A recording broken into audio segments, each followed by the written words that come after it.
Buenos días, profe. Buenos días, compañeros. Días, María Fernanda, ¿cómo está? Bien, sí, señor.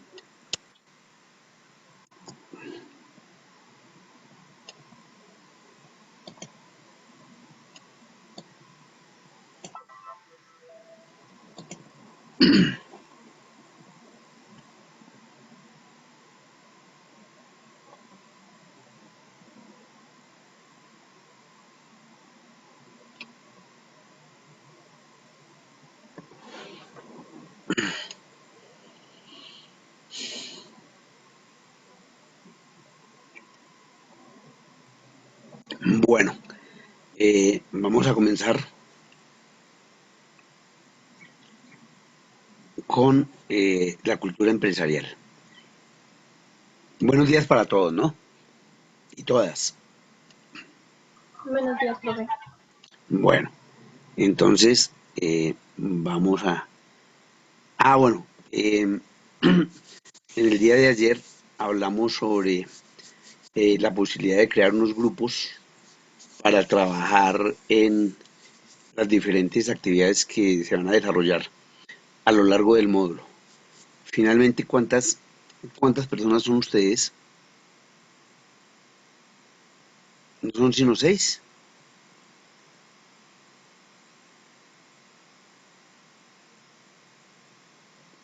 Viviana, Somos 8, profe. 8. Bueno. ¿Quién es la persona que coordina la coordinadora o la monitora? Yo, profe. Viviana. Bueno, Viviana. Entonces yo voy a trabajar contigo en términos de la organización del grupo y de manejar ¿cómo se llama eso? De los parceladores. Es contigo, ¿cierto? Sí, señor. Bueno, bueno, perfecto. Eh, ¿Ya ustedes tienen algún grupo o alguna eh, organización al interior de su, de su asignatura? ¿O lo hacemos en este momento? No, profe, pues yo no sabía si hacer un grupo de la materia. Estaba esperando indicaciones suyas. Bueno. Entonces vamos a hacer lo siguiente. Vamos a robarnos unos minuticos antes de continuar para que ustedes logren o puedan organizarse. Como son tan pequeños o es tan pequeño el grupo, entonces solamente vamos a trabajar de a 2 personas. Entonces, si ustedes quieren, entonces nos tomamos unos 4 o 5 minuticos para que ustedes se organicen en grupos de a dos y, y me lo hagan conocer. Bueno,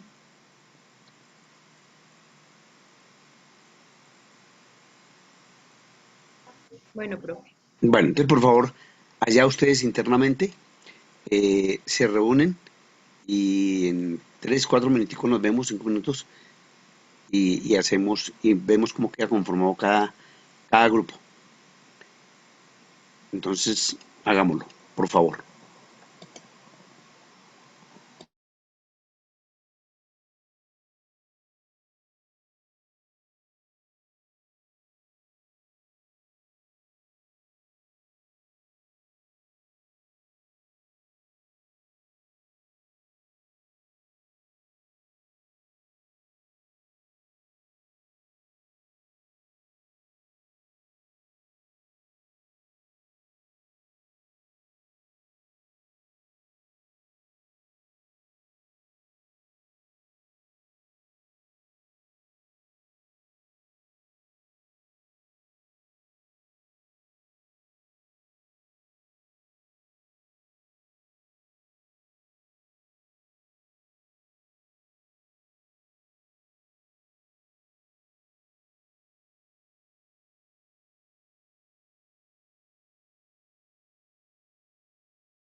¿Ya conformaron los dos grupos, por favor?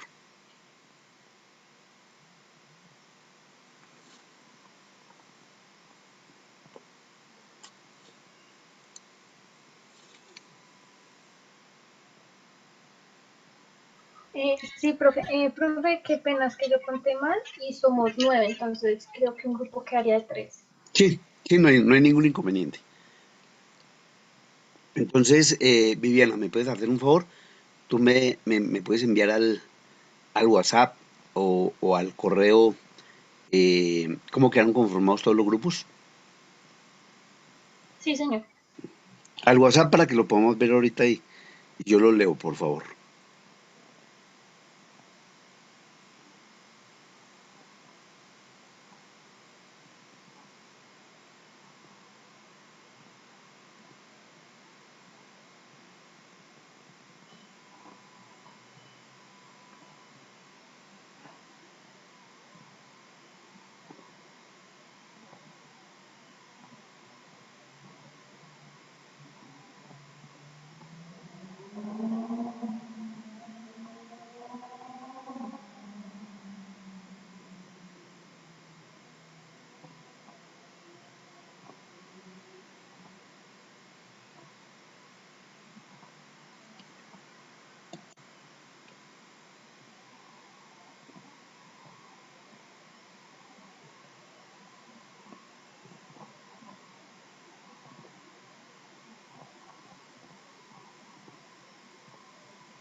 Viviana, ¿ya enviaste?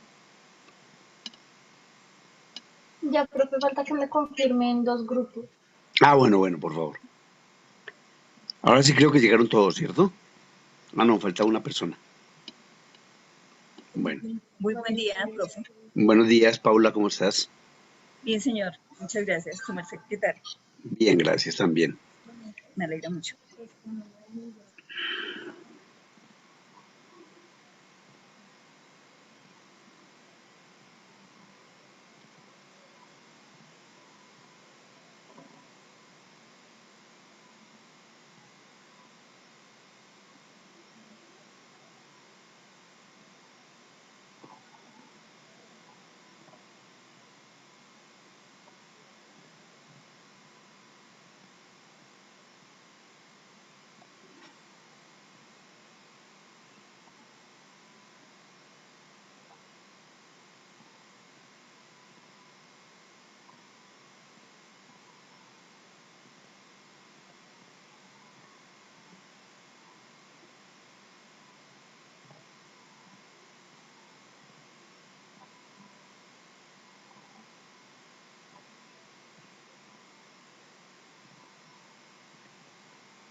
Bueno, ya recibí el, el WhatsApp de los grupos.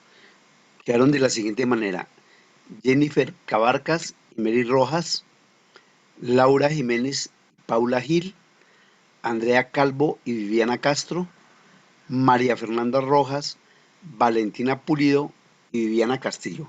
¿Es correcto, por favor? Sí, señor. Bueno, entonces, ¿cuál es la Señor, idea? sí, señor.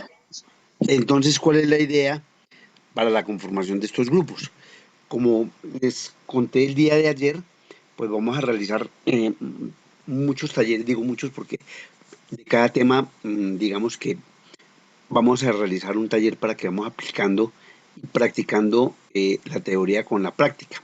Estas dos primeras clases, casi tres, va a ser simplemente de teoría para que ustedes conozcan los conceptos y las generalidades que están relacionadas con el manejo del presupuesto, con su planeación y su control. Esto implica que en un momento determinado eh, tengamos necesidad de incluso de una lectura para que manejemos toda esta parte relacionada con la planeación especialmente. Vamos a ver el día de hoy, voy a compartir la presentación de la cultura financiera. Dentro de los temas más importantes a nivel empresarial está la cultura financiera. ¿Por qué razón? Muchas de las empresas, también les comentaba el día de ayer, tienen un problema porque no hay realmente un gran conocimiento sobre la administración de los recursos, sobre factores tan importantes como la educación financiera, como el ahorro y como la inversión. La cultura en general es una práctica que se realiza, digamos, debido a unos comportamientos, a unos hábitos y a una cultura que en el transcurso de nuestra formación personal inicialmente, cuando hablamos de la cultura financiera personal, hemos recorrido, hemos adquirido más exactamente en el transcurso de nuestro crecimiento desde la niñez. Entonces es, digamos, cuando nos dicen nuestros padres es que usted tiene que ahorrar, las cosas no se encuentran o el dinero no es fácil de conseguir y nos van, digamos, involucrando dentro de esa cultura. Hace mucho tiempo, pero muchísimo tiempo, ustedes nunca lo alcanzaron a vivir, existía en Colombia y en los colegios, eh, digamos, una actividad en la que, entre comillas, se obligaba a todos los niños a ahorrar. Digamos que a través de estampillas y cada estampilla tenía un valor. Y al finalizar el año se cambiaba en ese álbum de estampillas por el valor real de lo que había ahorrado durante el año, ¿cierto? En las cuentas de ahorro que de pronto nuestros padres nos tenían, nos entregaron unas alcancías. Eso hace parte de lo que era la cultura financiera. Ahora, pues infortunadamente, el mundo ha cambiado, la globalización, la tecnología, y ya digamos que prácticamente no existe ese pensamiento en qué pasará mañana en términos de adquirir recursos. Muchas veces, digamos que para tratar de lograr que nuestros hijos eh, puedan recibir amor y cariño, dado que padre y madre tienen que trabajar, entonces nosotros les entregamos prácticamente todo, les consentimos y el muchacho nace con la idea de que él necesita y hay que entregarle todo lo que pida. Entonces no se le cuenta, no se le dice que es necesario que él ahorre, que valore el dinero. Ahí, en ese momento, nace la cultura financiera. Si a nosotros desde pequeños nos dijeran que debíamos ahorrar, que debíamos tener un capital para que cuando yo quiera obtener algo, tener los recursos. Eso ha sido la base fundamental de una de una parte de la economía capitalista. La economía capitalista se basa en la ética protestante. ¿Y qué es la ética protestante? La que, digamos, promueve el ahorro y la inversión como fuente para obtener más adelante lo que se quiere. Entonces, si hablamos de los Estados Unidos, de los países anglosajones, ellos están basados en esta cultura protestante, ¿cierto? Al contrario, por ejemplo, de la cultura católica, donde incluso en algunos momentos el ahorrar se consideraba como un pecado, como avaricia, y era llevado al pecado. Allí está la diferencia entre dos tipos de cultura. Entonces, una que promueve el ahorro y otro que dice que el ahorro pues no debe ser una causa para vivir, un aspecto fundamental para vivir. ¿A qué va todo esto? A que desde el momento en que nosotros tenemos claro o tengamos claro que es necesario desde, pongámonos desde pequeños, pero sí desde muy jóvenes, a ahorrar en el transcurso de la vida, vamos a recibir una respuesta, una grata respuesta a ese ahorro cuando podamos obtener nuestros bienes con ese ahorro que durante años ha significado sacrificio. Eh, Tenemos, y en Colombia lo digo, esa costumbre consumista de no ahorrar. Entonces, si uno recibe una plata, un dinero, nosotros a veces no utilizamos los servicios financieros, sino que lo guardamos y lo metemos allá en una parte del lugar donde guardamos la ropa y todos estos. Y todos los días vamos sacando un billetico, pues digo, yo mañana lo repongo. Y al final, infortunadamente, ya no tenemos nada. ¿Por qué? Porque no hay esa cultura del ahorro. Cuando hablamos de la cultura como tal, ¿cierto? Voy a ampliar esta parte. Les contaba que dice aquí que la cultura es una especie de tejido social que abarca las distintas formas y expresiones de una sociedad determinada. Por lo tanto, las costumbres, las prácticas, las maneras de ser, los rituales, los tipos de vestimenta, las normas de comportamiento, son aspectos incluidos en la cultura. Entonces, eso es lo importante entre una sociedad, que exista una cultura que nos diferencie entre países, entre estados. No es lo mismo la cultura colombiana que la ecuatoriana, que la peruana, que la venezolana, que los países europeos. ¿Por qué? Porque nosotros nos hemos formado con unas costumbres y unas prácticas diferentes a otros países. Incluso al interior de Colombia mismo, no es lo mismo la cultura antioqueña que la cultura cundinamarquesa, ¿cierto? O la costeña. Todos tenemos ciertos hábitos, ciertas formas de expresarnos, ciertas formas de ser. El cundinamarqués, el bogotano, por lo general es muy frío, eh, no es muy dado a las reuniones sociales, es casi diría yo, en muchas ocasiones muy asocial. Nosotros, debido al crecimiento de la ciudad, prácticamente perdimos la costumbre de las reuniones, de la forma de convivir con otras personas y simplemente el saludo. En cambio, el costeño es muy alegre, muy divertido, muy abierto, ¿cierto?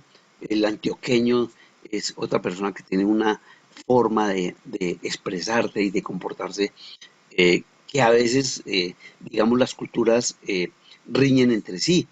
Eh, Hay personas que no les gusta cómo se expresan, cómo hablan, son dicharacheros los antioqueños, en fin, esto hace parte de las culturas.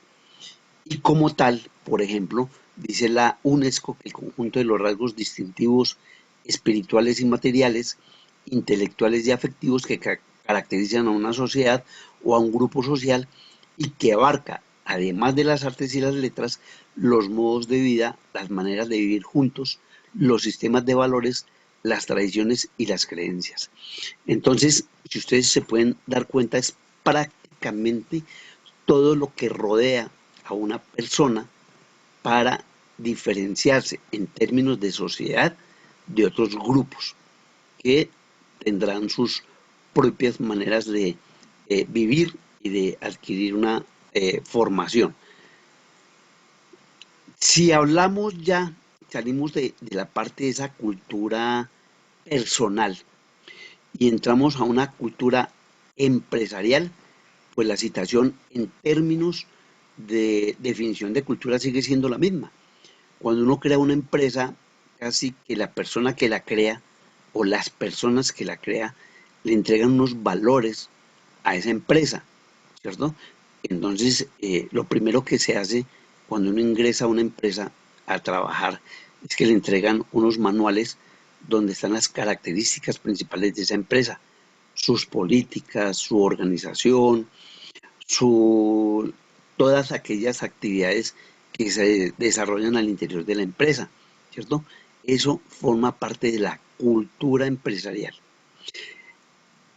Y cada una de las actividades que aquí tenemos, digamos, como sociedad, se trasladan a la empresa, pero se dividen, ¿cierto? Hay una cultura financiera, hay una cultura organizacional, hay una cultura laboral.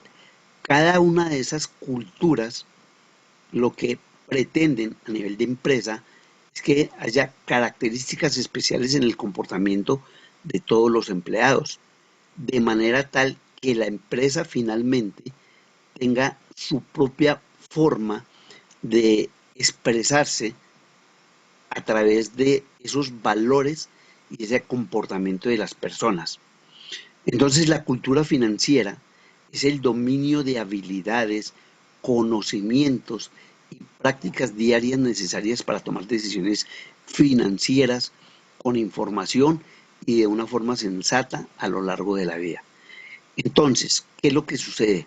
Que cuando las empresas no tienen una cultura financiera, no tienen una formación financiera, no han establecido ciertas reglas y ciertos mecanismos para lograr una administración de los bienes, una administración de los recursos, pues posiblemente va a pasar por situaciones complicadas.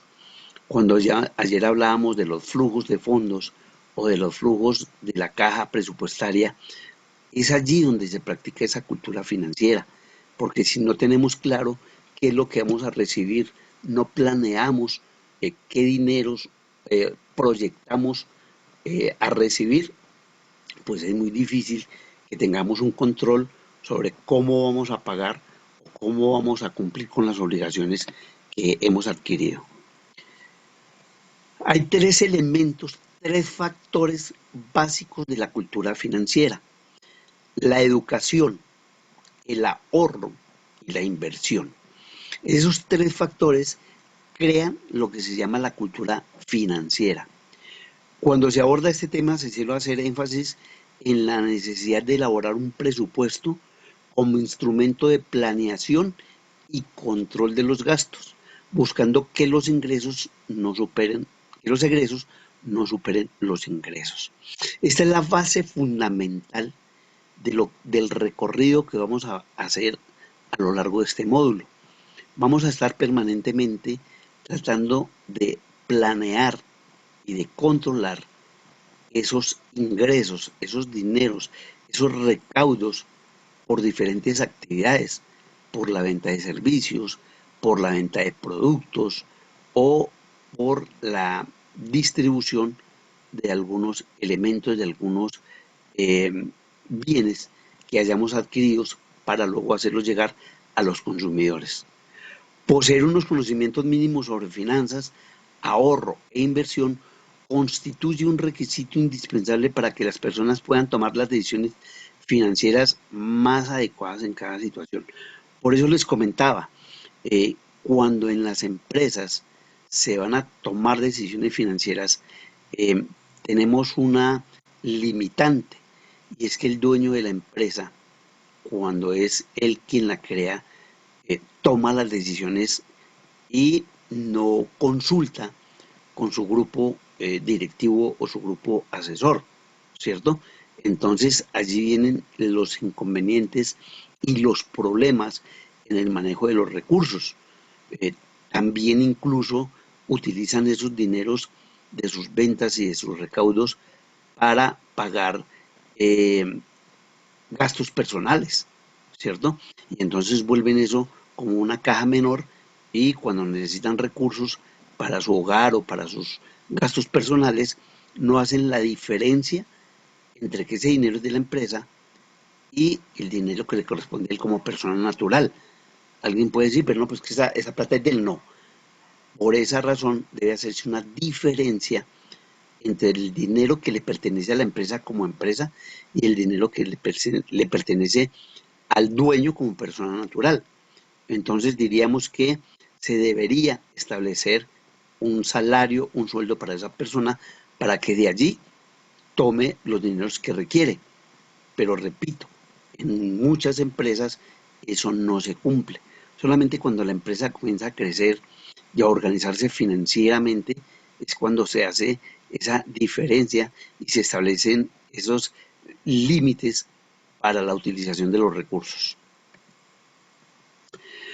Cuando hablamos de educación financiera, entonces esta formación toma importancia no solo para incidir directamente en el cuidado y uso eficiente de los recursos de la empresa, en función del fortalecimiento de las decisiones estratégicas, sino también en la mejora indirecta de la productividad, puesto que estas técnicas también pueden ser desarrolladas por los colaboradores para el manejo de sus recursos personales y familiares. Aquí es cuando digamos, se resalta lo que les comentaba. Entonces, una cosa es manejar recursos personales y familiares y otra cosa es manejar los recursos de la empresa, que de alguna manera inciden en la productividad. Cuando usted hace esa separación, sabe perfectamente que esos dineros de la empresa sencillamente van a ser utilizados para que la empresa adquiera su materia prima, adquiera los bienes que va a utilizar para el funcionamiento y desarrollo de la empresa, para el pago de su nómina, para el pago de sus eh, obligaciones, tanto financieras como laborales, como de productividad. Entonces, también sucede que muchas veces las empresas no tienen cómo comprar, cómo adquirir su materia prima y comienza esa desorganización financiera porque tienen que acudir a gastos que no estaban, perdón, a créditos que no estaban contemplados, ¿cierto? Eh, Incluso se dan fenómenos como el pedir préstamos a personas, perdón la redundancia, de manera personal, y entonces cuando una persona le presta a otra, normalmente lo hace a tasas muy altas y que no responden al mercado financiero, sino a la particularidad de esa persona que va a decir yo le presto, pero con unos determinados intereses. Eso no solamente le sucede a las personas, también le sucede a las empresas. Entonces, por eso hay que tener mucho cuidado con el manejo de esos recursos, con la administración de esos recursos y la mejor forma de hacerlo, repito, es cuando uno tiene claro qué debe utilizar dentro de los recursos de la organización. Eso hace parte de la cultura financiera y esencial y especialmente de la educación financiera. Uno mismo a veces se ve en situaciones en las cuales uno recibe un dinero y rápidamente lo gasta en cosas que, digamos, no necesita. Para poner un ejemplo que se da muchísimo en nuestro medio, en nuestra sociedad, eh, uno quisiera tener todo lo que la tecnología va trayendo, ¿cierto? Y si tiene un televisor pequeño de 20 pulgadas, entonces inmediatamente en su mente y a la publicidad, al mercadeo, entonces no, yo tengo que tener un televisor de 40 o de 50 y me meten unos créditos que no requiero, que no necesito, pues el televisor de 20 o de 50, pues se va a ver el mismo programa, pero no, yo quiero tener, porque es para mi gusto personal, y entonces me involucro en unos créditos que después me van a poner en condiciones bastante complicadas. Lo mismo sucede con la empresa.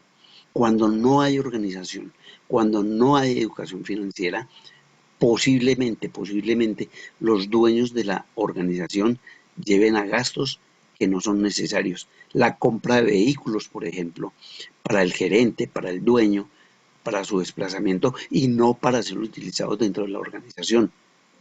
Eso hace parte de la educación financiera. De este modo, con el fortalecimiento de la educación financiera en las empresas, particularmente en las MIPYMES, las pequeñas y medianas empresas, los gestores, o sea, los directivos y colaboradores quedan empoderados para el manejo de las técnicas, herramientas y modelos de gestión financiera que sean desarrollados para el logro de los objetivos de ventas, utilidad y rentabilidad que se planteen al interior de la organización. Con este empoderamiento serán integrados los conocimientos y la importancia de la gestión financiera como eje transversal en el ejercicio diario de las actividades de la empresa. Entonces, esa cultura financiera, esa educación financiera debe partir casi que primordialmente, básicamente, fundamentalmente de los dueños de la empresa. Si nosotros vemos que derrochan el dinero, que lo gastan en reuniones, en situaciones en las cuales no son importantes, entonces el personal de la organización pues va a, digamos, a tomar esa misma actitud y eso va a ser una fuente más adelante de inconformismos y de hechos que relacionados van a terminar con un desequilibrio financiero. Entonces, si vemos que, como les contaba, que los dueños de la empresa compran vehículos que quieren tener, y esto lo digo de manera muy general, que su oficina sea la más grande de la empresa, que dentro de esa oficina haya un televisor, que tenga su nevera, está derrochando la plata, a no ser que sea una empresa muy poderosa y que eso hace parte de la diferencia entre los gestores de la empresa y el resto del personal. Pero eso va a crear de pronto, con el transcurso del tiempo, una diferencia entre la parte directiva y la parte operativa y ejecutiva de la organización. Entonces, a veces eso no es necesario, no es importante, porque, repito, establece esas diferencias casi diría yo que de clase porque, bueno, los directivos sí tienen y nosotros aquí en las oficinas ni siquiera tenemos como los elementos necesarios para trabajar. Viene otra parte importante de la cultura financiera y que les contaba al comienzo cuando hablamos de la ética protestante, ¿cierto? La ética protestante está basada en tres elementos básicos: el trabajo, el ahorro y la inversión. Esa es la base de lo que en algún momento contemplamos como diferencia entre países desarrollados y países subdesarrollados. Entonces son países que han aplicado esa ética protestante en la que el trabajo es lo más importante. Si ustedes lo quieren mirar desde un punto de vista anecdótico, incluso aquí decimos en las canciones que el trabajo lo hizo Dios como castigo, ¿cierto? El trabajo no es una fuente de ingresos, una fuente de felicidad, sino para muchos es un castigo, es algo que nos toca, pero que para muchos no es tan importante porque ojalá yo pudiera tener dinero sin trabajar. Aquí nadie se levanta cantando y riéndose y saltando porque se tiene que ir a trabajar a las 4 o 5 de la mañana. Lo ven, repito, como algo obligatorio, como algo que simplemente debe hacer, porque si no lo hace, pues no va a tener ingresos. mientras que para otras culturas es importante porque es la base fundamental de su crecimiento, porque ello le da la posibilidad de lograr obtener los bienes o los productos o los servicios que requiera para que su vida tenga una continuidad dentro de su propia formación y dentro de su propio estado de vida. Entonces, parte de ese ahorro empresarial es el resultado de la necesidad que se tiene y que se debe inculcar no solamente en la persona como individuo, sino en la empresa. El derroche de dinero sin control, sin una meta propuesta, sino simplemente porque llegó plata y entonces vamos a gastar, eso finalmente va a llevar a resultados negativos. Entonces, por eso dice que el ahorro empresarial constituye una necesidad para cualquier empresa que desee tener una cuenta de resultados positiva. En este sentido, aparte de incrementar los ingresos, será necesario disminuir los gastos, eh, incluyendo la educación financiera, incide directamente en el uso eficiente de los recursos de la empresa en función del fortalecimiento de las decisiones estratégicas. Es decir, lo más importante, incluyendo la educación financiera y el ahorro empresarial, es que juntos van a lograr que los resultados positivos de la organización sean tan importantes que al finalizar cada, cada mes o cada semana o cada que se establece un balance o una información financiera haya unas utilidades, que es la razón fundamental de la creación de las empresas. Esa creación de empresas significa que va a ser para mí un medio por el cual yo voy a obtener unos recursos y que no van a ser recursos de una manera, digamos, limitada o una manera en la que simplemente durante algunos días yo voy a obtener recursos, sino que debido a esa educación financiera y a ese ahorro empresarial, pues solamente voy a gastar lo que requiero, el resto lo voy a guardar y lo voy a utilizar necesariamente o posiblemente en cosas que necesito para la empresa. Y tenemos por último la inversión empresarial.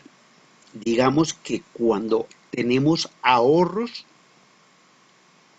esos ahorros generan unos, eh, agregados monetarios con los cuales yo puedo comenzar a trabajar. Entonces alguien dice, ¿y yo qué hago con esta plata que por ahora no voy a utilizar? Y allí es cuando se comienza a generar esa malversación de los dineros. Pero cuando yo tengo una cultura empresarial, cuando yo tengo una educación empresarial y cuando he aplicado el ahorro, el resultado es que tengo dinero que puedo utilizar en una inversión. ¿Qué es una inversión? Es comprar bienes que posteriormente voy a utilizar en la empresa o voy a invertirlo en capital. ¿Cómo lo invierto en capital? A través, por ejemplo, de compra de acciones de otras organizaciones y que me permiten guardar el dinero y no gastármelo, ¿cierto? En papeles financieros que cuando yo lo requiera simplemente los voy a convertir en efectivo. Por eso dice que una inversión en términos generales, es la utilización de los recursos en el sector productivo o de capitales con el objetivo de lograr beneficios o ganancias, y su importancia radica en lograr obtener libertad financiera. Para realizar una inversión se debe contar con recursos financieros, obviamente el dinero. Las inversiones aumentan por medio de los intereses, dividendos, acciones, apreciación de los bienes, en el incremento del valor. Se aumenta la cantidad de dinero. ¿Por qué? Porque con los intereses voy a incrementar el valor del capital que tengo. Cuando se tiene ahorro, debe visualizarse la porción y el tiempo de duración de dicho ahorro antes de tomar la decisión de invertir y definir dónde utilizar esos recursos. ¿Qué significa todo toda esta teoría? Que la inversión tampoco puede ser algo sin control, porque por ejemplo, compro acciones, compro un bono, que son papeles financieros, y lo compro a 6 meses y no tengo en cuenta que en 3 meses voy a necesitar un dinero. Y entonces me dicen, no, mire, es que a 6 meses usted va a obtener más interés, va a obtener más rentabilidad, pero como no tengo una planeación, como no tengo o no he tenido la oportunidad de mirar cuáles son mis gastos frente a los ingresos, como no tengo un flujo de fondos, entonces puede presentarse la situación de invertir esos dineros sin pensar en que necesitaba unos dineros para pagar algunas obligaciones. Entonces ahí también nos damos cuenta que no hubo planeación, que no hubo ese control sobre los recursos y lo más importante y elemental en una empresa, que no hubo la elaboración de un flujo de fondos, de una caja presupuestal.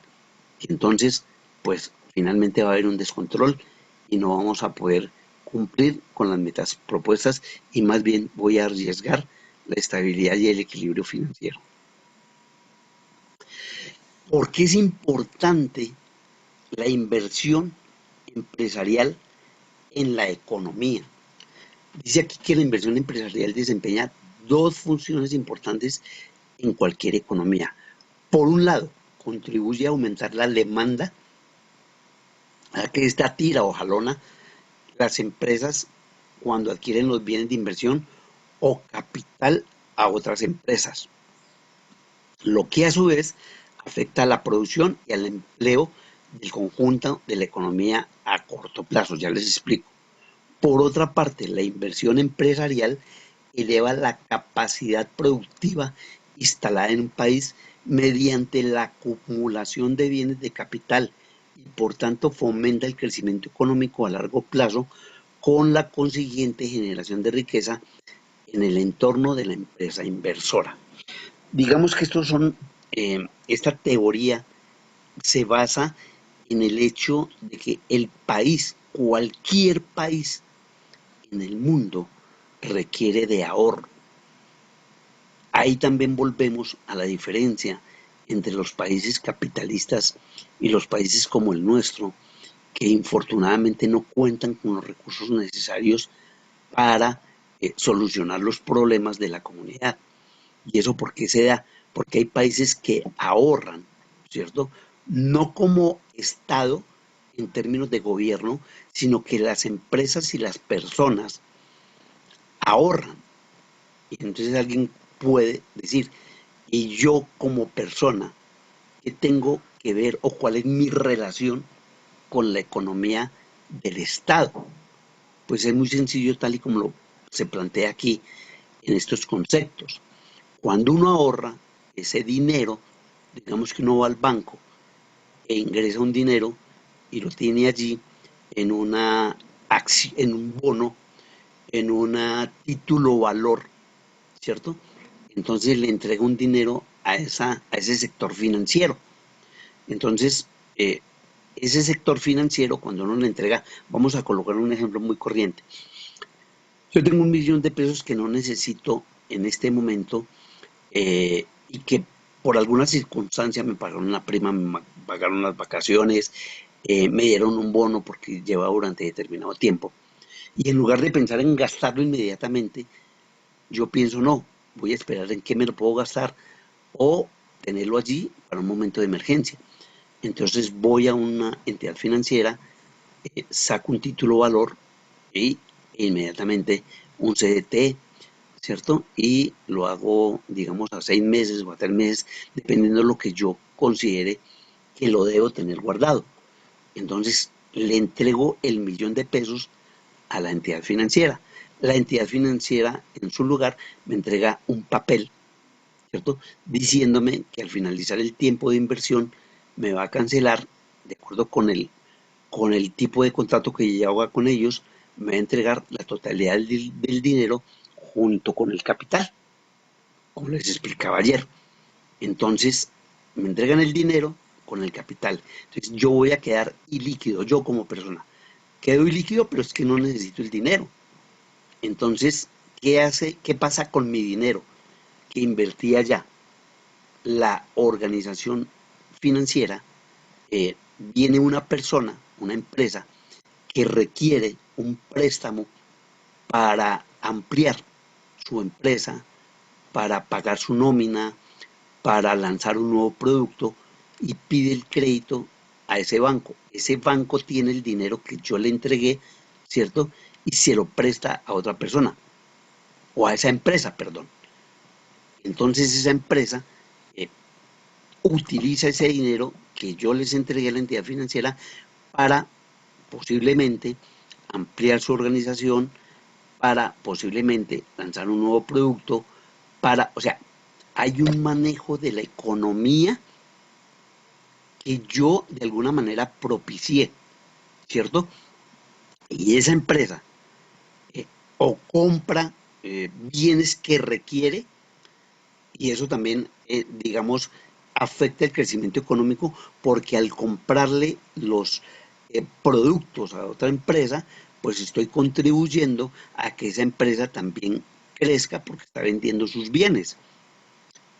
Y entonces cuando yo digo que voy a crecer, tengo que adquirir bienes de otras empresas y esas empresas van a tener dinero para poder también producir más, tener dinero para pagarle a sus empleados y etcétera. Es un ciclo, es una cadena que permite que haya ese crecimiento que les estoy diciendo.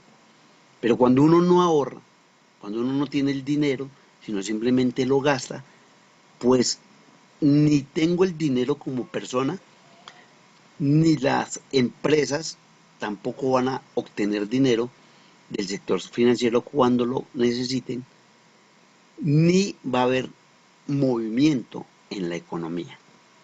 Entonces, parecería que esto es complejo y complicado, pero es sencillo en la medida en que haya educación financiera, que me vendan la idea de la importancia del manejo del dinero y de los recursos que en un momento yo tenga a través del ahorro que me va a permitir más adelante utilizar mi dinero y que lo podría invertir en una entidad financiera para no gastarlo, de alguna manera estoy llevando a la economía en general a crecer.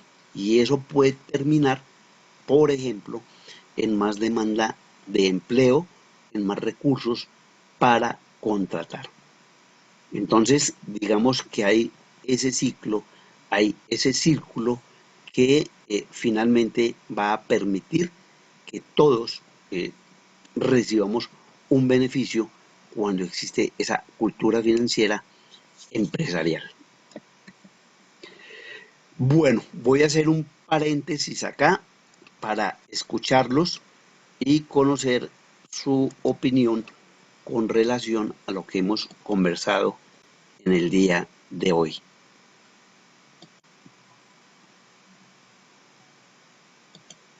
Entonces, por favor, quiero escuchar sus opiniones sobre la importancia de la cultura empresarial y lo que significa para cada uno de nosotros esa formación, esa idea del ahorro y esa idea de invertir el dinero en lugar de gastarlo. Muchos pensaremos, pues que yo lo que gano escasamente me sirve para sobrevivir, pero si nos ponemos a pensar en otros momentos y en otras personas y en otras empresas, siempre habrá lugar para un pequeño ahorro, en lugar de gastarlos de pronto, digo yo, en cosas que no son necesarias. ¿Qué piensan ustedes de todo esto de la cultura empresarial? Cuéntenme. Profe, pues la verdad es muy importante, ya que uno cuando recibe el salario o tiene cualquier ingreso, uno lo que piensa es cubrir las necesidades básicas y lo que sobra, una vez se puede ir a comprar una ropa, salón de belleza, lo que sea, pero nunca tenemos el concepto de ahorrar.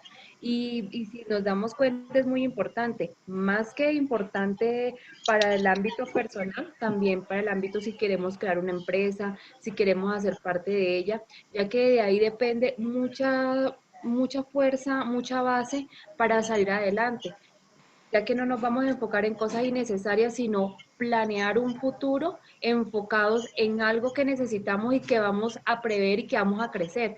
Si queremos tener una posición importante en cualquier término de lo que nosotros, una meta personal que nos hagamos a nivel empresarial, a nivel personal, como lo queramos ver, siempre tenemos que tener una base económica que es la base fundamental de cualquier emprendimiento que tengamos. Muy bien, María Fernanda. Muy bien. Perfecto. ¿Quién más quiere hacer un comentario, por favor? Buenos días, profe. Mi nombre es Mary. Sí, Y Mary. pues el aporte que yo daría es que sería bueno que lo que su merced nos está brindando el día de hoy, que chévere que se lo enseñaran a uno en el bachillerato, porque uno casi nunca ahorra. Lo que decía mi compañera, uno piensa en cubrir sus necesidades y no tenemos como esa, y creo que la mayoría no lo hacemos, de ahorrar el dinero. Entonces, eso sería como que nos enseñaran desde pequeñitos a empezar a ahorrar y a guardar para invertir. Y yo creo que todos tendríamos como esa manera de empoderarnos de nuestros ahorros, de nuestras inversiones, de la educación financiera de la que usted nos está tratando, pues, porque con todo lo que usted nos dijo ahorita, uno como que cae en cuenta y uno dice, jue madre, todo lo que yo a veces gasto en bobadas y no lo ahorro para conseguir algo adicional o montar mi propia empresa. Entonces a veces uno como que se cuestiona mucho por eso, pero es porque a veces uno no lo sabe. Sí, Mary. Y tú tocas un tema que pues ya está dentro de la presentación del día de hoy, y es que inicialmente, de verdad, la cultura financiera viene desde nuestros padres, porque son ellos quienes nos inculcan que debemos ahorrar. Pero si el padre, por tratar de que su hijo, digamos, no sufra necesidades o darle, aquí como hablamos en términos coloquiales, darle contentillo y mantenerlo digamos, en un ambiente en el que no se señale, no se viva esa soledad, que es lo que nos mata hoy como sociedad, porque ambos padres trabajan, entonces yo le compro los carros, yo le compro lo que él pida, y entonces volvemos al niño una persona que solamente consume, y esa cultura de hacer valer o de que se reconozca el valor del dinero. Es que el dinero no se consigue sencillamente, hay que trabajarlo, hay que luchar el día a día. Pero repito, en la sociedad nuestra en el día de hoy, y todos somos culpables, tratamos de que darle gusto al niño, ¿cierto? Y eso lo lleva a que finalmente, tal como tú lo estás comentando hoy, cuando ya sea un joven, cuando sea una persona que está creciendo, inmediatamente recibe dinero, y lo que hace es, ¿en qué me lo gasto? ¿Cuántos de nosotros no hemos pasado por esa situación de que recibimos el dinero y prácticamente ya lo debemos todo? ¿Por qué? Porque, bueno, ay, mire que salió en publicidad en Mercado Libre o qué sé yo, la compra de un vestido, de un electrodoméstico, de verdad es tan importante que usted se endeuda para después estar también, entre comillas, saltando matones para lograr cancelar algo que lo podría haber hecho ahorrando, haciendo un esfuerzo pequeño. Yo creo que si uno dice, bueno, si hoy me compro un dulce, y estoy diciendo cosas muy pequeñas y muy triviales, me compro un sándwich, o sea, cosas que de pronto no son necesarias, ¿sí? Y yo ahorrara, por decir algo, 1.000 pesos o 5.000 pesos o qué sé yo, eh, semanalmente o mensualmente, tendría una pequeña base que más adelante, cuando realmente requiera, puedo comprar lo que iba a comprar con, con un crédito, que me va a cobrar intereses, ¿cierto? Lo podría hacer ahorrando. ¿cuántos de nosotros realmente tienen una alcancía donde echemos dinero, ¿cierto? Y a los 20 días, al mes, a los 2 meses rompemos la alcancía porque necesito el dinero.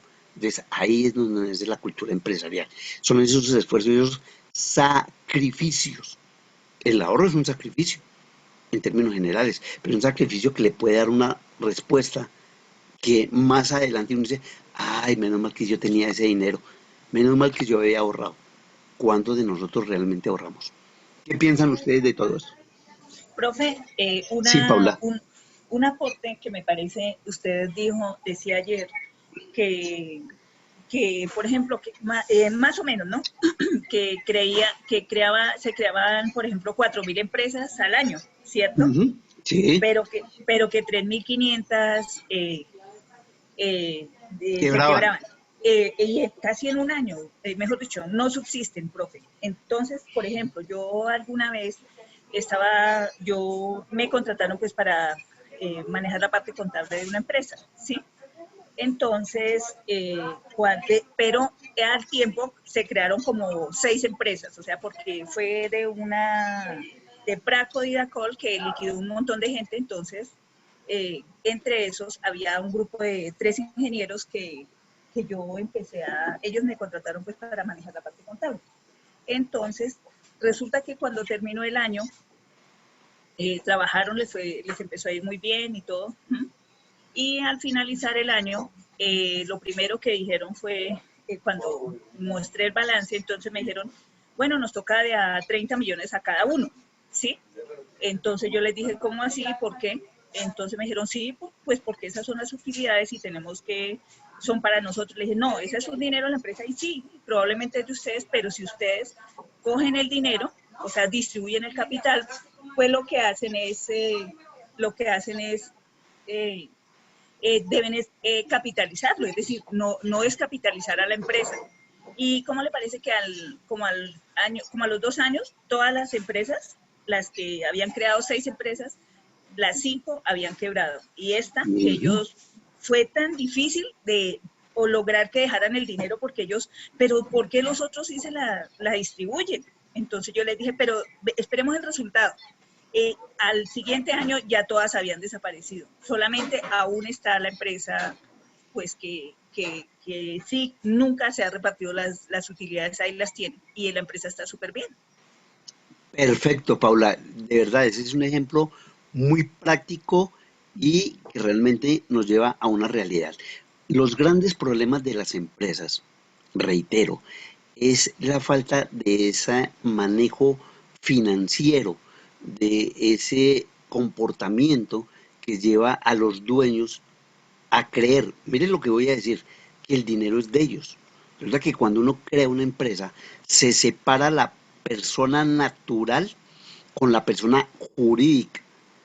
Y entonces hay una diferencia entre lo que yo gasto como persona y lo que puedo utilizar de los dineros de la empresa. ¿Qué se hace normalmente? Como lo comenta Paula, si hay 90 millones de ganancias, entonces hagamos lo siguiente. Igual de todas maneras yo necesito un dinero porque para eso invertí.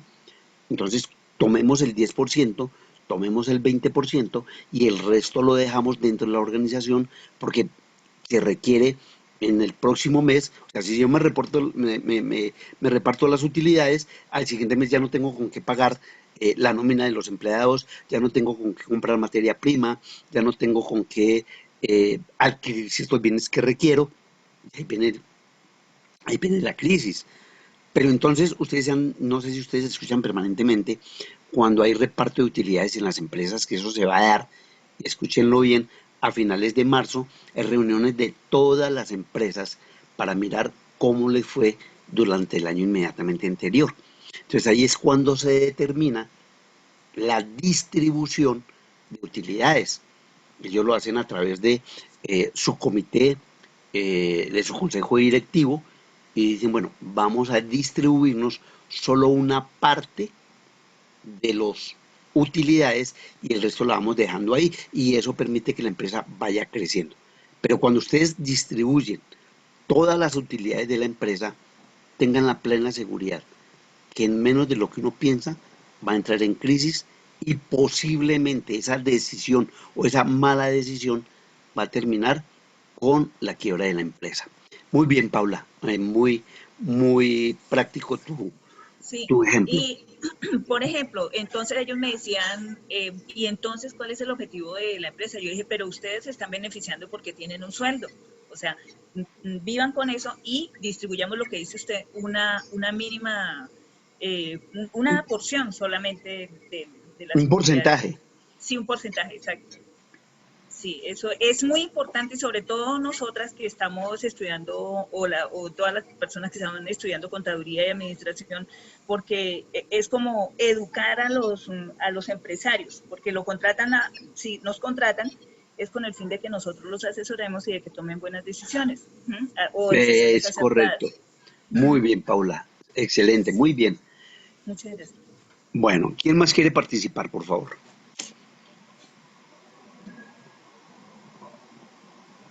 A ver, ¿los llamo o participan directamente? Miremos, a ver, Andrea,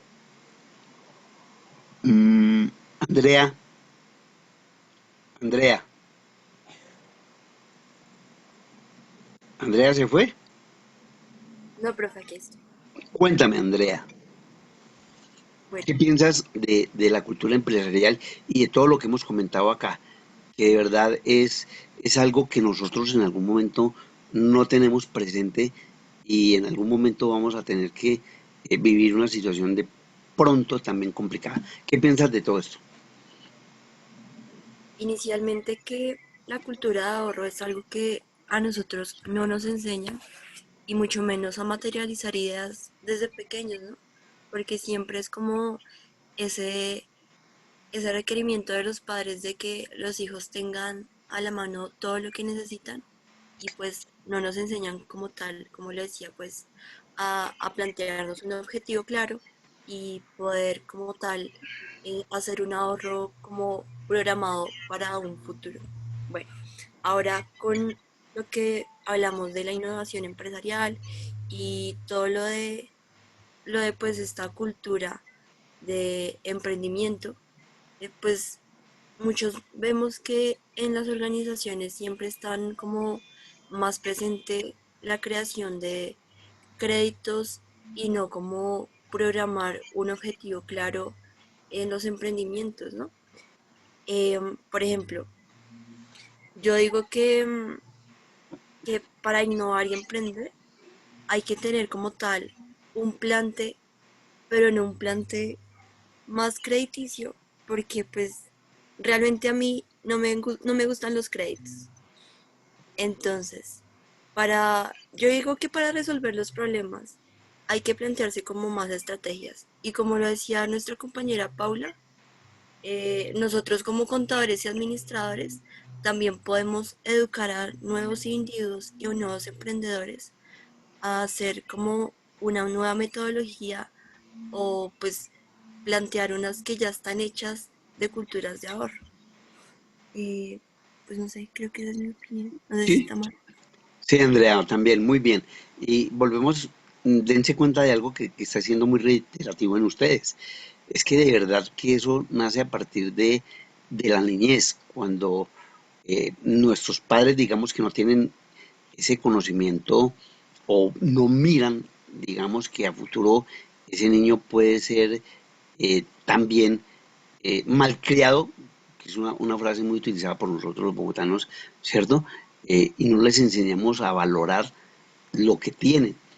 Un niño que, digamos ya un niño crecidito de 7 8 años, eh, que va al colegio, que cada que va al colegio no cuida sus elementos y que hay que estarle comprando los colores, el que daña sus cuadernos, o sea, cosas de esas que uno no le toma importancia, créanmelo.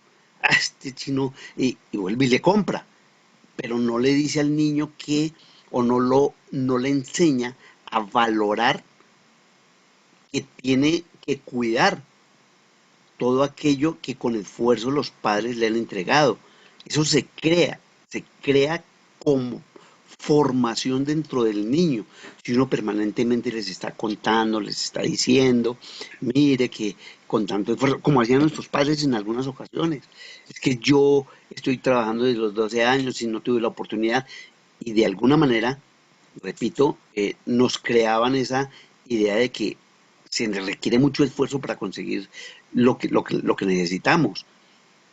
Cuando uno ya tiene unos 14 y 15 años, ya a veces es muy complicado que comencemos a tener una cultura, aun cuando en la universidad y en la secundaria, como lo decía, creo que fue Paula, eh, deberían también en el bachillerato tener la posibilidad de unas cátedras de manejo financiero, porque eso hace importante el desarrollo de la persona y que más adelante valore su propio esfuerzo.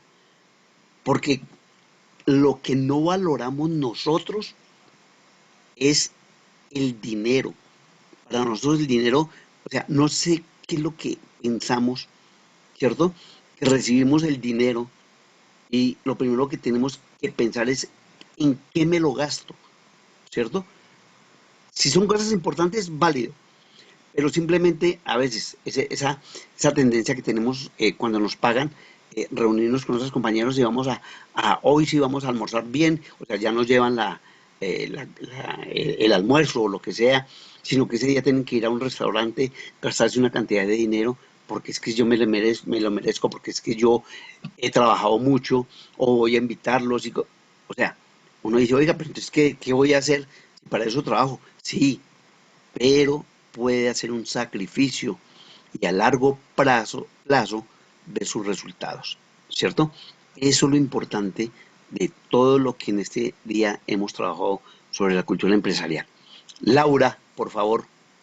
Profe Petón, Sí, es Paula. que, es que hay una cuestión y es que los papás digamos, de ahora, o antes, porque ahorita ya, pues lo que dice usted de verdad es una cultura distinta, es que, por ejemplo, yo, profe, que ya soy una persona grande, entonces el problema es que uno dice, yo le doy a mi hijo para que no pase las necesidades que yo tuve. Ajá.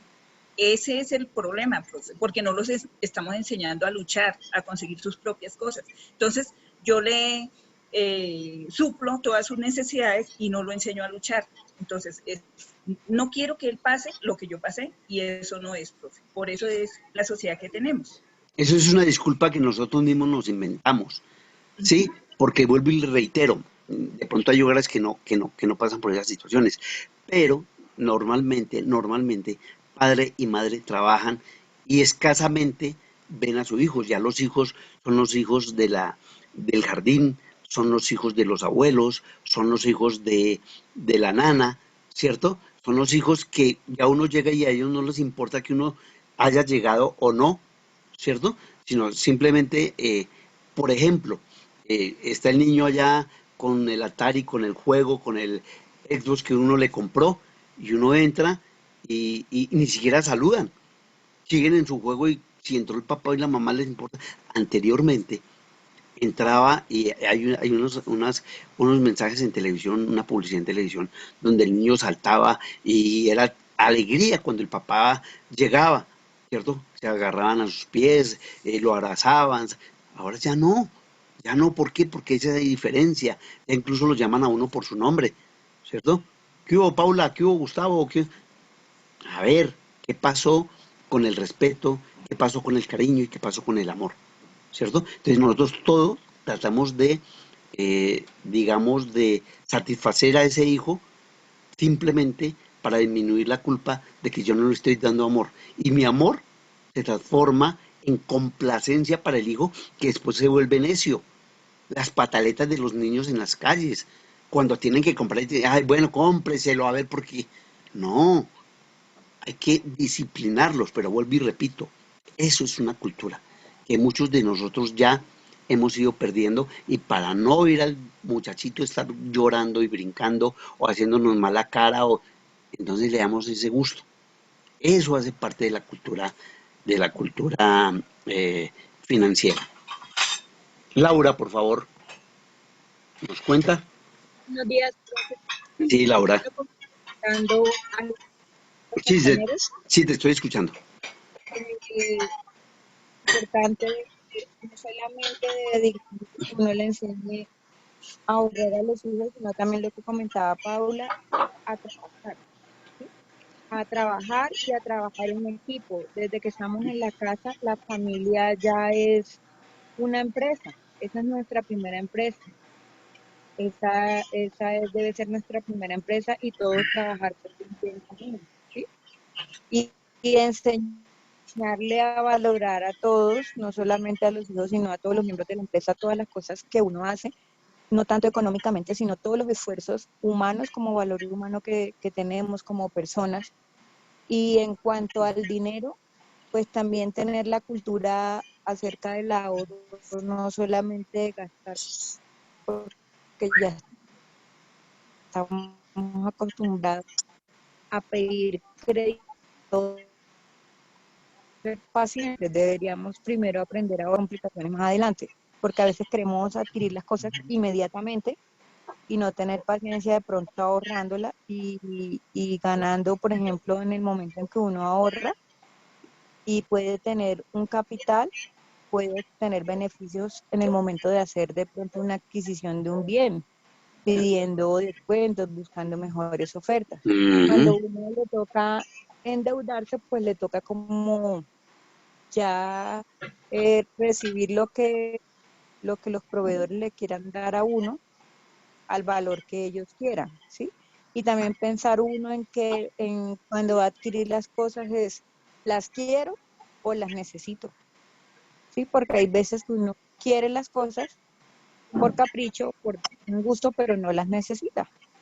Entonces uno debería siempre pensar en eso, si de verdad las quiere o es que las necesita. Muy bien, Laura, acabas de hacer un aporte también importante. Y digamos que la parte que podemos encontrar como resultado positivo es que cuando uno paga al contado, lo que acaba de decir Laura, uno puede solicitar rebaja, puede, digamos, recorrer varios sitios y encontrar un precio asequible eh, que en algún otro momento es bastante elevado. Pero cuando usted tiene el dinero, usted puede, usted es quien toma la decisión, ¿cierto? Y obtiene precios mucho más baratos que en otro momento cuando usted hace un crédito, que también lo acaba de afirmar Laura, usted tiene que pagar lo que es, porque pues, ¿qué va a hacer? Y aparte tiene que pagar unos intereses. Eso es clave. Ese sacrificio de yo compro esto dentro de 3 meses eh, y lo hace y lo paga al contado y siente más satisfacción que cuando usted compra crédito, utiliza el bien y sigue pagando y pagando y pagando.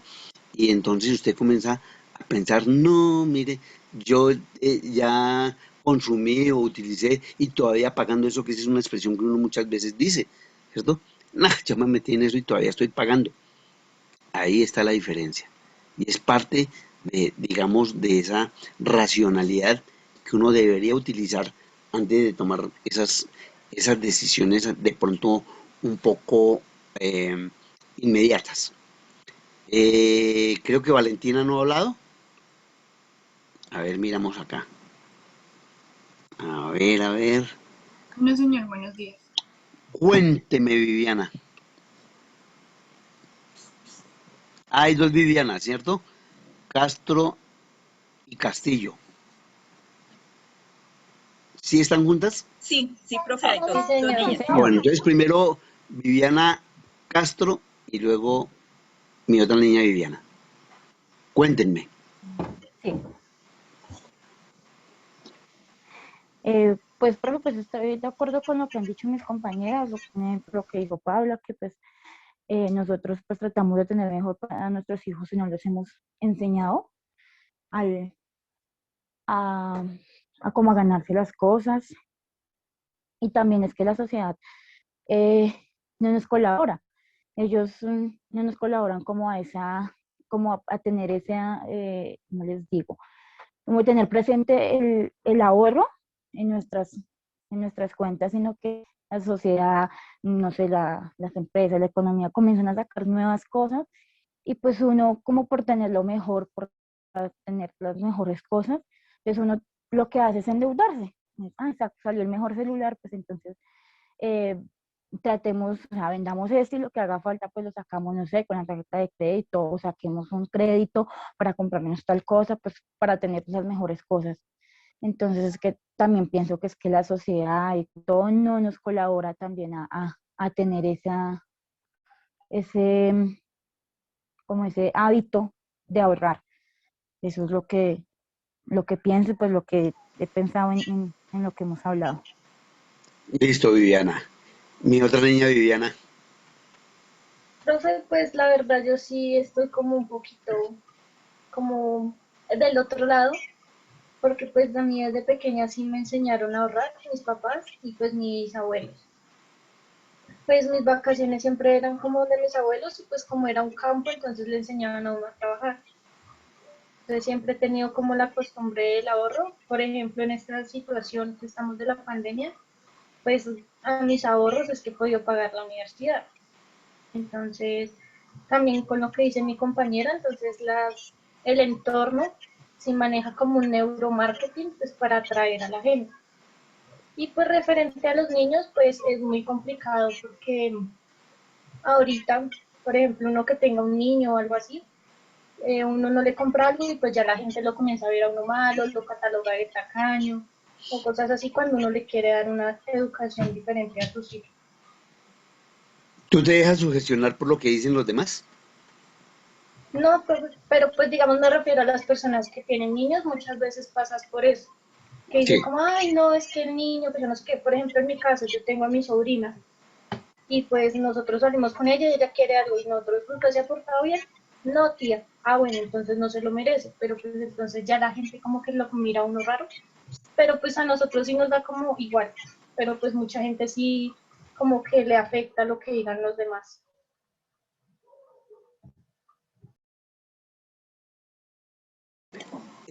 Viviana, también acabas de comentar algo que, que es importante. Resulta, quiero que todos analicen esta situación.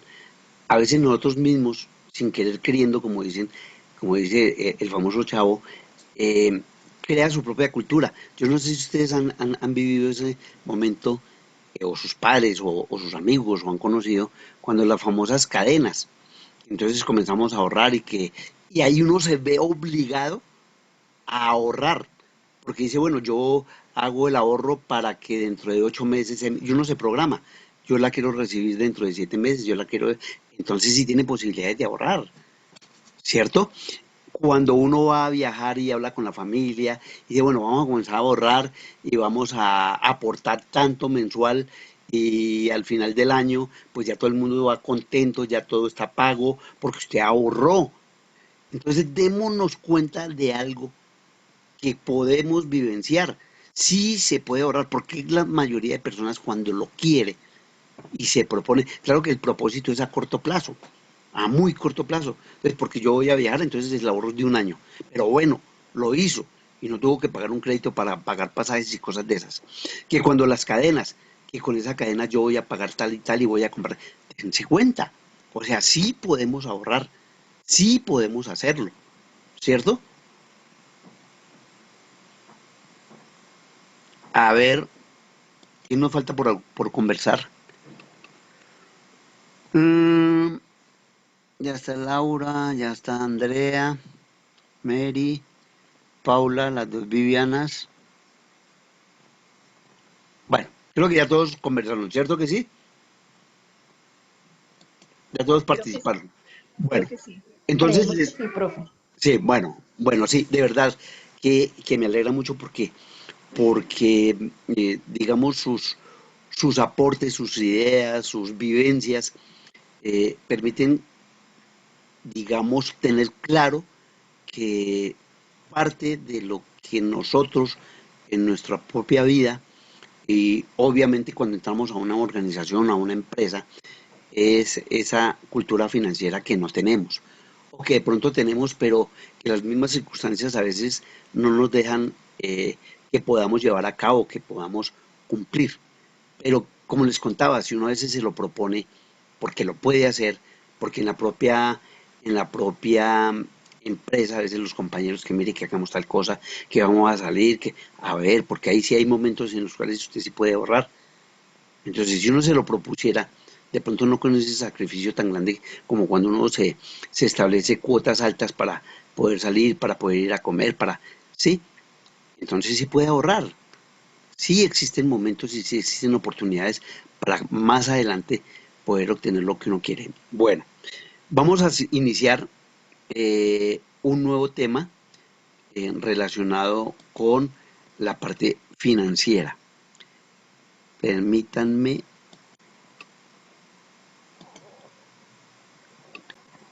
hablar, voy a hacer una pequeña introducción para el tema de mañana. Repito, yo creo que ya con esto salimos de la parte teórica y entramos a ya el manejo de la elaboración de la parte presupuestal.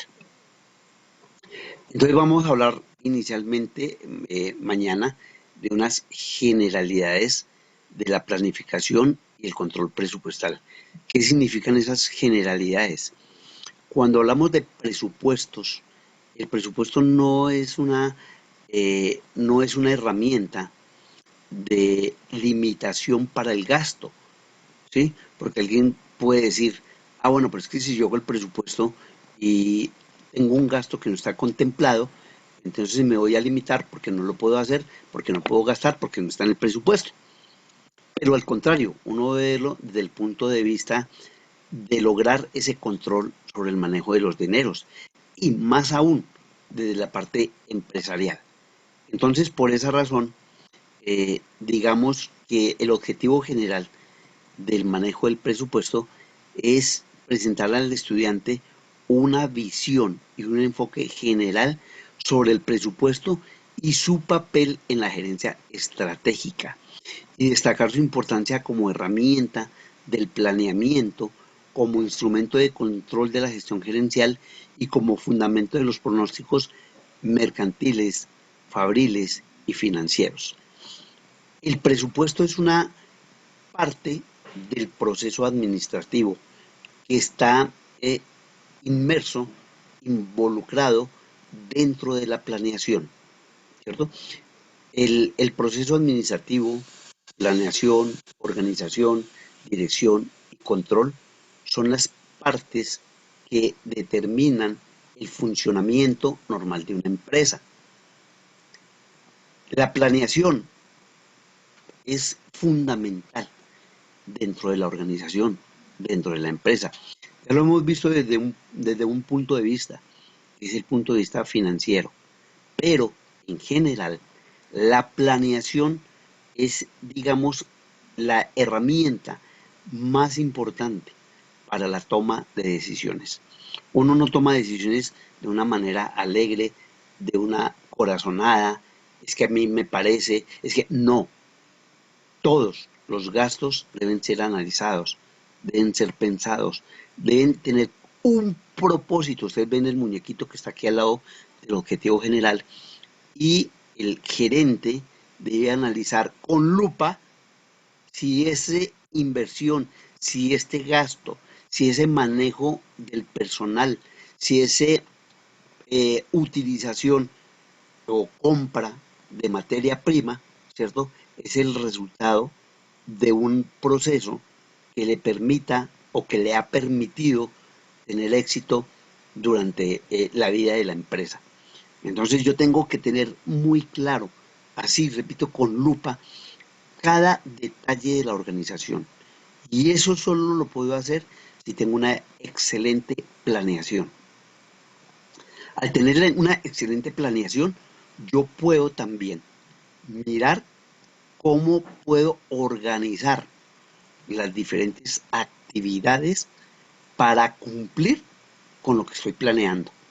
Es que yo planeo ir a Cartagena. Sí, listo. Bueno, ¿cómo se va a organizar? ¿Quiénes van a ir? ¿Cómo lo va a hacer? ¿A dónde va a ir?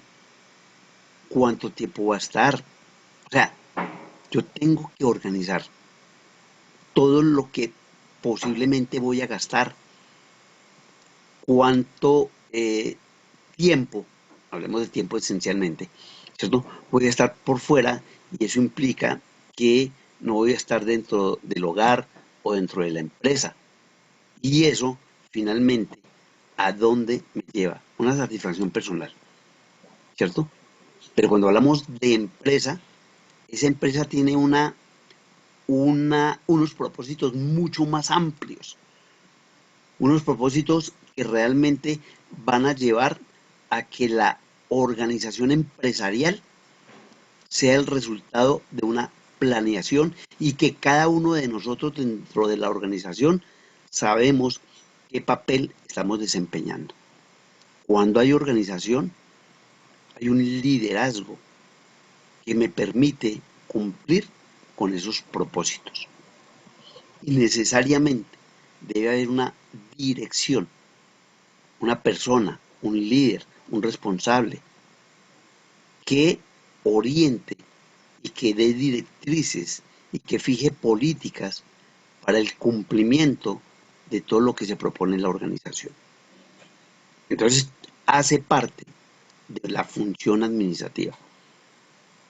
Planear, organizar, dirigir y finalmente controlar.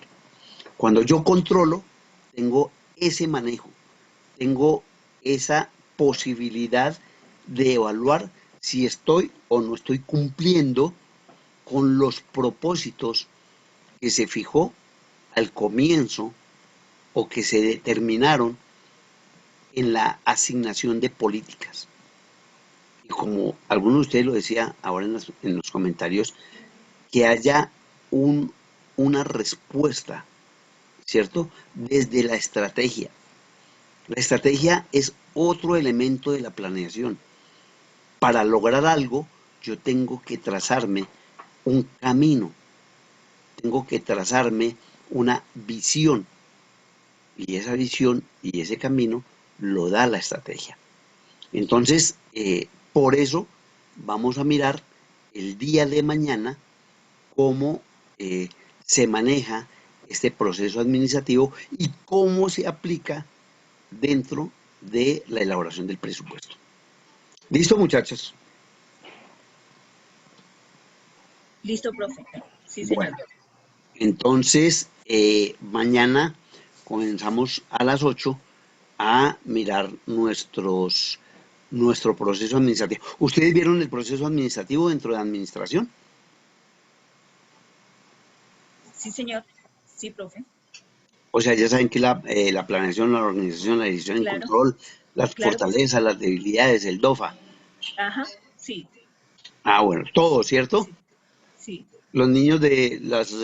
¿Ustedes están solamente en la administración o hay otras carreras? Hay contaduría y administración acá. Ah, ¿verdad que ayer definimos que cuento con suerte porque ustedes son afines? ¿Los de contaduría también vieron administración y proceso administrativo? Sí, lo vimos la materia juntos, las dos carreras. Ah, bueno, entonces aquí vamos a, eso me permite que vamos a tocar tangencialmente para no profundizar sobre el proceso administrativo y lo vamos a enfocar directamente sobre el manejo presupuestal.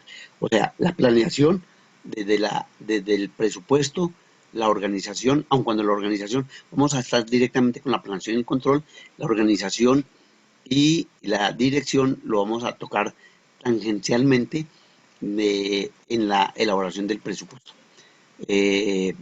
Espero que haya quedado todo claro y mañana entonces iniciamos nuestro tercer día de presupuestal. Entonces nos charlamos el día de mañana. ¿Listos? Bueno, profe, muchas gracias. Bueno, Bueno, mi profe, niños, no, muchas cualquier gracias. cosa, Feliz ustedes me día. comentan. Gracias, profe. Y Gracias, profe. bueno, Muchas gracias, profe. Bonito. bueno, a ustedes.